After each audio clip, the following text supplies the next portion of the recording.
Assalamualaikum warahmatullahi wabarakatuh.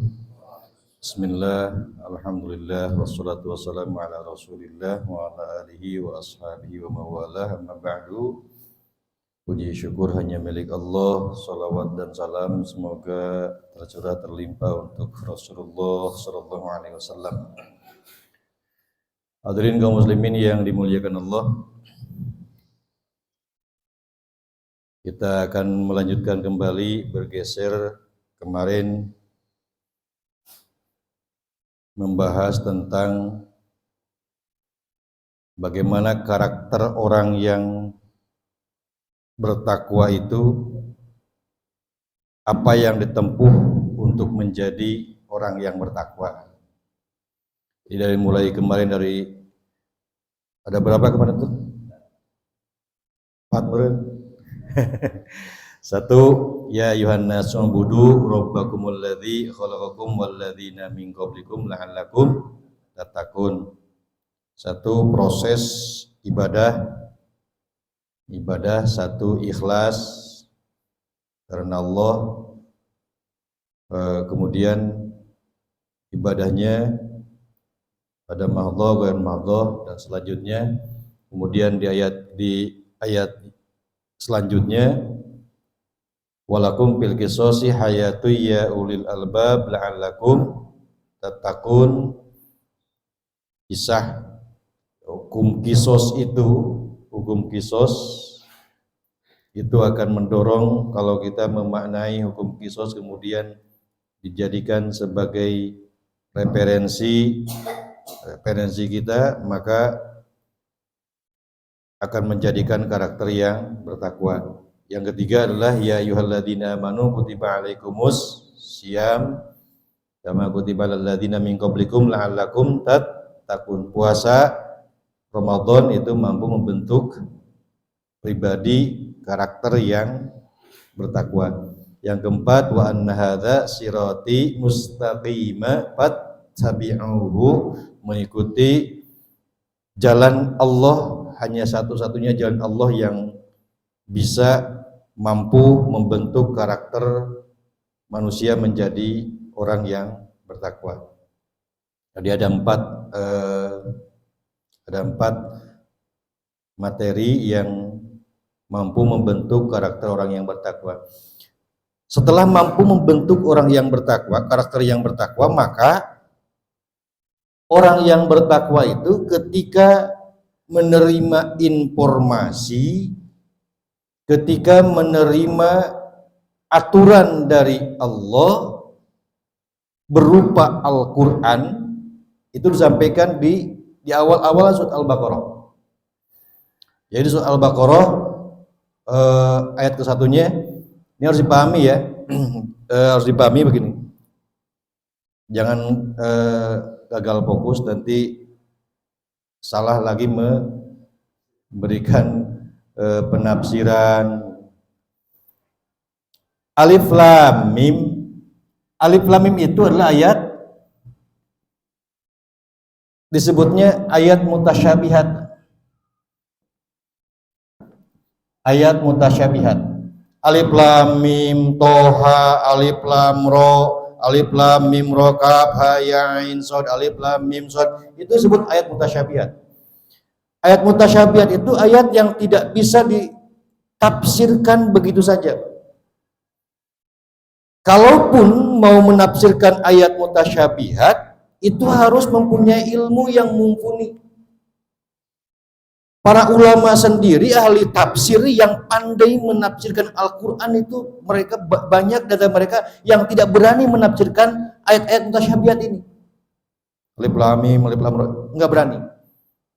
Makanya akan lebih baik dan lebih bijaksana kalau kita melihat ada ayat mutasyabihat yang seperti ini, itu serahkan maknanya kepada Allah.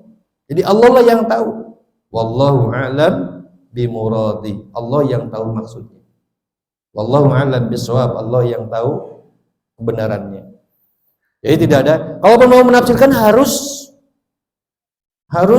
mempunyai ilmu yang mumpuni. Ulah cenah, ecek, Dacek itu mah alif tecna Allah, lamna malaikat, mimna Muhammad. Dasar hukumnya dari mana?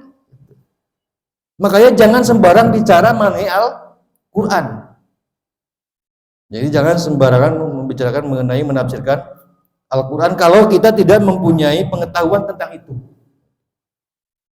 Satu, bagaimana sikap orang yang bertakwa ketika menerima perintah Allah, ketika menerima aturan Allah? Jadi nanti ada sikap orang yang bertakwa, ada sikap orang munafik, ada sikap orang kafir. Ada 3 nanti itu. Bagaimana menanggapi Al-Quran sifat orang yang 3 ini? Dan nanti kan dibahas dari ayat 2 sampai ke berapa itu? Ke 12, ke 13. Nanti akan dibahas bagaimana sikap orang-orang itu terhadap Al-Quran. Sebab Al-Quran itu fungsinya adalah hudan linnas. Di mana disampaikannya? Al-Baqarah ayat 187. Syahrul Ramadan alladzi unzila fihil Quran.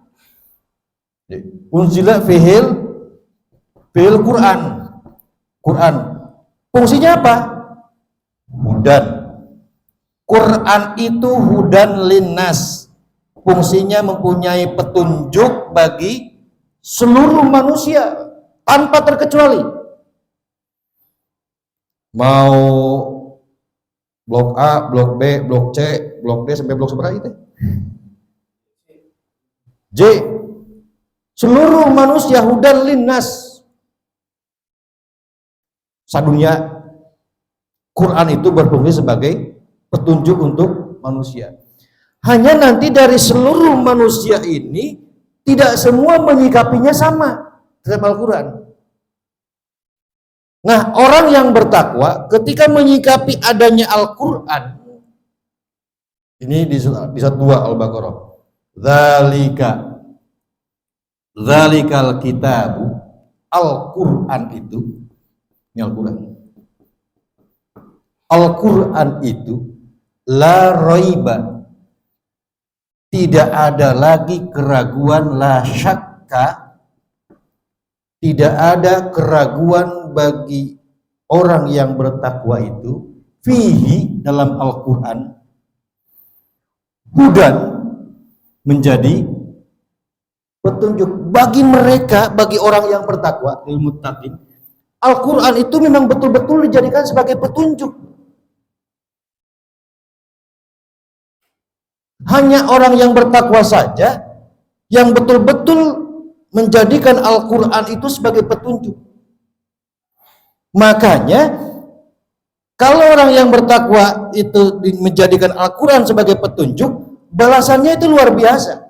Hati-hati, balasan orang yang mengikuti Al-Quran itu balasannya luar biasa. Bagi siapa orang yang bertakwa? Apa balasannya? Balasannya apa? Bagi orang yang bertakwa, wasari'u ila maghfiratin min rabbikum wa jannatin 'arduha samawati wal ardu uiddat lil muttaqin. Surga seluas bumi dan langit itu uiddat, disiapkan lil muttaqin, untuk orang yang bertakwa, karena mereka betul-betul menjadikan Al-Qur'an ini sebagai petunjuk dan tanpa batas, Pak. Petunjuknya itu tanpa batas. Dimanapun, kapanpun Al-Quran ini jadi petunjuk. Arek di mana? Areker di Garut jadi petunjuk. Areker di Tasik jadi petunjuk. Arek di Papua jadi petunjuk.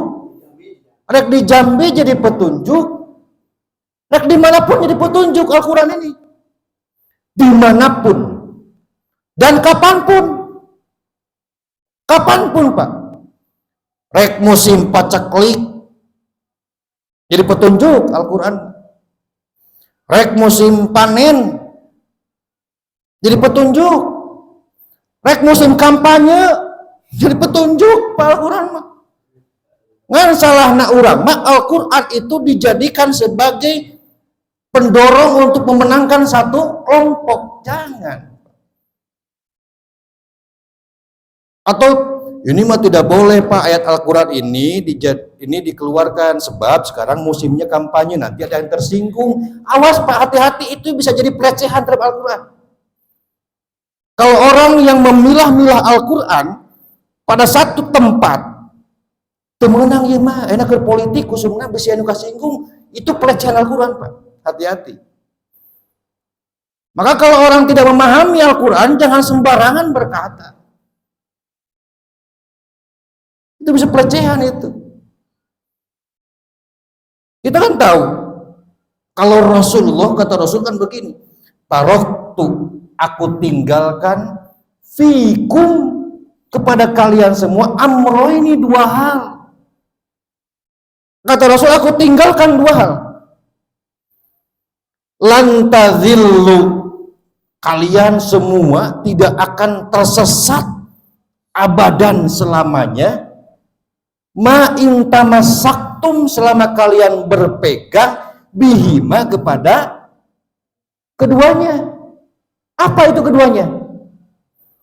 Kitab Allah, satu Al-Quran, yang kedua wasunnata rasulih, adalah hadis. Ada ayatnya mapan rasulna eueuh, jadi make hadis. Kalau berpegang terhadap dua hal ini selamanya tidak akan tersesat. Ai salilana teh Pak, salila forever, forever. Rek ningali kondisi naon we, pegang teguh terhadap Al-Quran. Ulah dipilah-pilah Al-Quran yang hadis, pilah-pilah. Ieu mah teu meunang, ieu meunang. Itu pelecehan Al-Quran dan sunnah Rasul kalau begitu.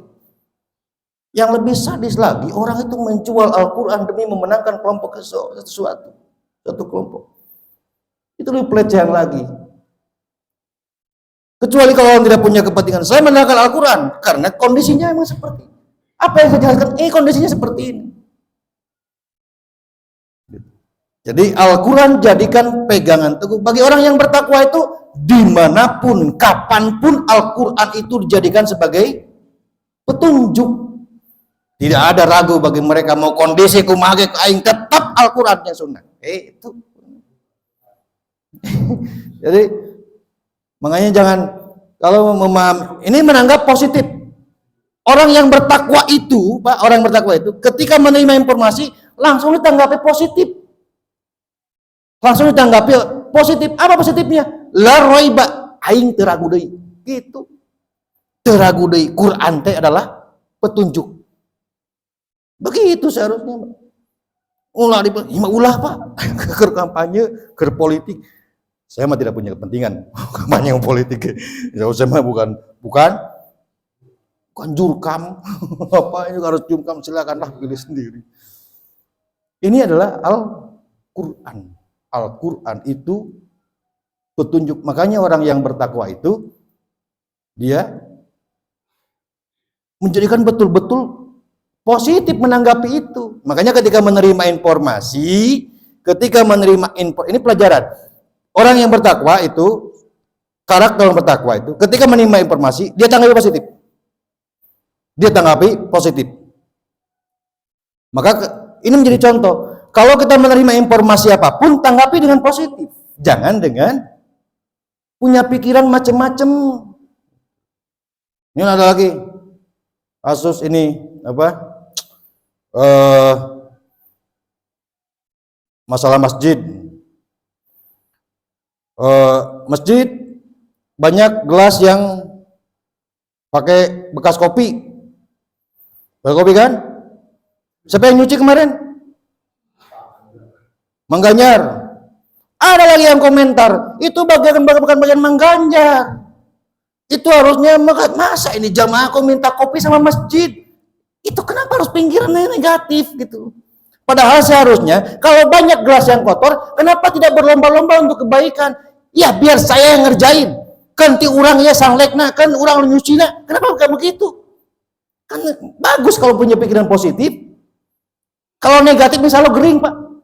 Misalnya gering. Lamun pikirannya negatif terus. Berpikirlah positif. Bahkan jadikan sarana masjid ini untuk menjadi ladang ibadah. Kalau banyak barang yang kotor, bersihkan. Kan jadi ibadah.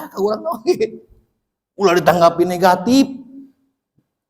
Harusnya kan begitu. Ini mengerembet karena duit DKM. Maksudnya teh. Jadi kan piomongan. Kenapa harus keluar seperti itu, bahasa seperti itu? Padahal orang yang bertakwa itu menanggapi sesuatu dengan positif. Jadi tanggapi segala hal sesuatu yang terjadi ini dengan positif, supaya ya hidup kita jadi sehat. Semua jadi sehat kalau positif. Jadi kan masjid ini sebagai ladang ibadah, tempat sholat. Ayah nu kotor bersihan, tak kudu riweuh. Tak kudu enak. Jadi ngomongkan ka dia, ngomongkan A B C, jadi ngaremet ka ditu. Ieu loba atuh dosana. Peperihan mah atuh urang teh ibadah henteu loba atuh. Makanya saya sampaikan, kalau tidak bisa berbuat baik, jangan berbuat dosa.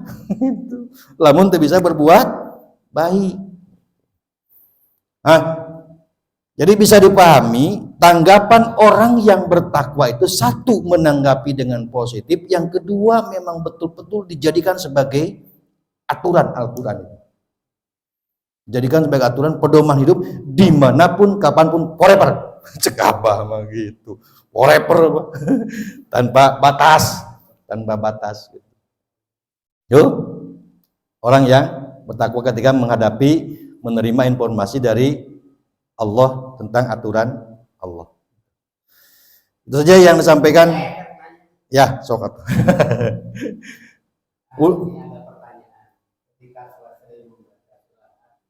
Ya.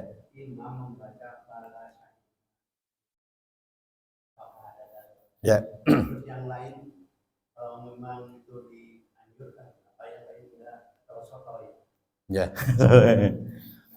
Sampai itu ada juga yang dua ya, Bah ya. Satu yang suatin, jadi bala. Nah, bakal keluar di materi iya, Bah. Baik. Ya, baik. Ya. Surat.com. Sampai sekarang saya tidak menemukan dalil tentang itu. Sama dengan ketika waladhdallin robik firli, tidak ada dalil. Saya sampai sekarang tidak ada menemukan dalil itu. Makanya kalaupun mau imam itu ya, kalau bala syahidna masih mending, sebab bala syahidna kan ini ya, bala syahidna, syahidna itu kan kami, ya kami menjadi saksi. Tapi ini sampai sekarang saya belum menemukan dalil yang sahih tentang ayat ini. Ujung di ayat ini ketika orang baca apa ujungnya itu? Bala syahidna. Pokoknya tidak ada dalil yang, saya tidak menemukan dalil itu. Sama dengan Rabbik Firli juga tidak, saya belum menemukan dalil yang sahih tentang keterangan itu.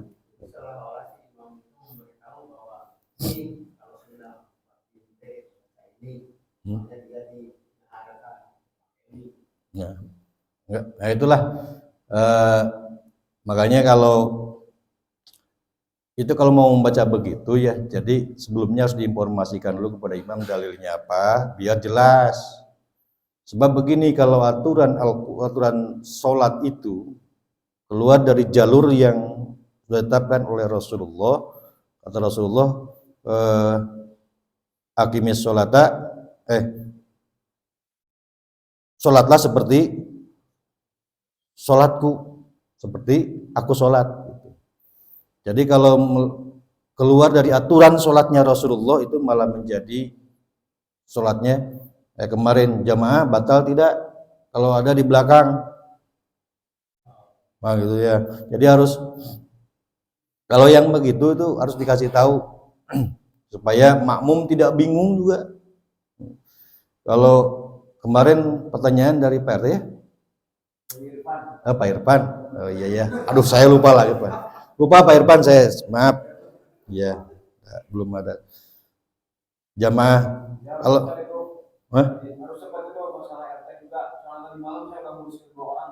ya nanti kita Pak Irfan, oh Pak Irfan udah ngusir 2 orang, iya nanti Bapak nggak boleh usir lagi tamu itu ya, dosa.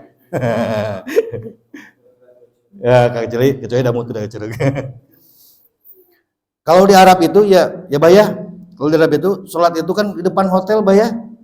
Di depan hotel, padahal Masjidil Haram jauh.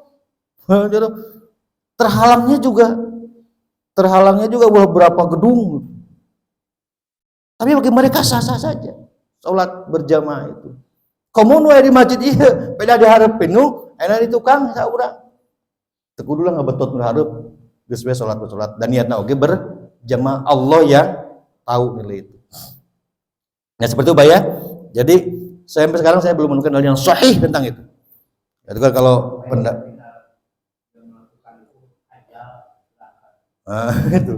itu makanya silakanlah. Makanya kalau mau saya sampaikan, kalau mau mengikuti aturan Al-Quran dan aturan Rasul itu harus jelas, terutama masalah ibadahnya harus jelas. Sholat harus jelas Pak, jangan mengikuti kalau sirati mustaqimah, jalan Allah yang lurus itu ya jalan Allah, bukan jalan menurut orang tua kita dulu, kiai kita dulu. Jadi harus jelas aturannya, dalilnya harus jelas supaya tidak tersesat. Jadi makanya peganglah, jangan mungkin mana taraktu fikum amrayni, aku tinggalkan dua hal yang selamanya tidak akan tersesat oleh dua hal itu, Al-Quran dan Sunnah. Jadi kan Rasul tidak menyuruh gini, taraktu fikum amrayni, bapakku dan kakekku, bihima bapakku dan.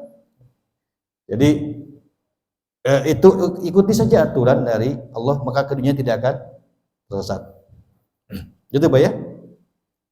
Itu dari penjelasan ini Bah. Surat Al-Baqarah menanggapi ketika orang bertakwa diinformasikan tentang adanya Al-Quran. Dah, cukup ya. Ada lagi yang nanyakan? Itu kan kalau Al-Quran itu sebagai petunjuk untuk orang bertakwa. Nah, berarti kan banyak orang di luar ini kan untuk seluruh umat ya, seluruh manusia di muka bumi. Artinya yang bukan orang Muslim pun banyak juga yang memakai petunjuk Al-Quran. Nah, itu mereka tuh masuk golongan apa gitu? Ya. Jadi gini, Al-Quran itu satu bukan hanya sekedar dibaca. Kan bagaimana Al-Quran bisa menjadi petunjuk kalau kita tidak tahu artinya? Makanya Al-Quran itu bukan hanya sekedar dibaca tetapi juga dipahami maknanya. Maka program saya ke depan nanti kita akan bahas satu ayat, satu hari satu ayat gitu ya. Supaya kita tahu bahwa Al-Quran itu akan menjadi betul-betul menjadi petunjuk itu. Jadi satu hari satu ayat supaya paham. Kalau sudah paham insya Allah bisa melaksanakan Al-Quran itu petunjuk Al-Quran. Sebab begini, masih banyak orang yang pandai membaca Al-Quran, Pak. Satu hari 1 juz, 2 juz, 3 juz. Iya, memang wa yata'abbadu bitilawati, Al-Quran itu menjadi ibadah ketika dibaca. Setelah waktu itu dia menjadi ibadah ketika dibaca. Selesai dibaca, di luar dia malah membuat dosa lagi. Jadi nanti malah hasil ibadah ini akan hilang dengan perbuatan dosanya. Itu kenapa bisa begitu? Karena Al-Quran hanya sekedar dibaca saja, tidak dijadikan sebagai, tidak dipahami isinya. Nah orang yang bertakwa itu bukan begitu, dia bukan hanya sekedar dibaca tetapi juga dipahami isinya. Nah terkait Al-Quran juga sebagai hudan linnas, petunjuk bagi manusia, tanpa terkecuali seluruhnya manusia, mau yang muslim, mau yang bukan muslim, semuanya juga Al-Quran menjadi petunjuk. Hanya saja petunjuk itu nanti kan siapa orang yang bertakwa itu? Alladzina yu'minuna bil ghaib. Yang ketiga wa ma unzila Al-Quran itu turunkan alladzina yu'minuna bil ghaibi yuqimuna sholata mimma razaqnahum yunfiqun walladzina yu'minuna bima unzila ilaik, beriman kepada Al-Quran, tapi bukan hanya beriman saja kepada Al-Quran, tapi ada konsekuensinya. Konsekuensinya adalah mengaplikasikan isi Al-Quran. Nah, mereka ada yang menerima petunjuk itu, ada yang memakai petunjuk itu tapi tidak mengaplikasikannya, tidak mengimaninya. Nah, kalau tidak mengimani apa namanya? Kalau tidak mengimani, innal ladzina kafaru sawaun alaihim a'anzartahum am lam tunzirhum la yu'minun. Dia menjalankan tapi tidak mengimani. Tidak mengimani. Dalam apa? Dipilah-pilah apa? Dalam hal urusan duniawi mereka pakai itu. Tetapi ukhrawi tidak.